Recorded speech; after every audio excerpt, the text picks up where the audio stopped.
কেউ একজন প্রতিটা মোনাজাতে আপনাকে চেয়ে যাচ্ছে, আপনার ভালোগুলো বলে বলে ফরিয়াদ করছে মহান রবের নিকট। সূরা ফুরকানের ৭৪ নং আয়াত পড়তে পড়তে ক্লান্ত হয়ে পড়েছে। আপনাকে নিয়ে যে জান্নাতে থাকার স্বপ্ন দেখছে, আপনাকে চেনে না জানে না, এমনকি কখনো দেখেনিও অবধি, তবু আপনার জন্য টান অনুভব করছে।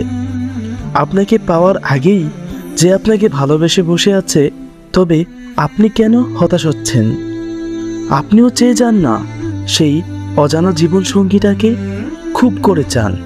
রবের কাছে কেঁদে কেঁদে ফরিয়াদ করুন। আল্লাহর কাছে কোন জিনিসের অভাব আছে বলুন তো?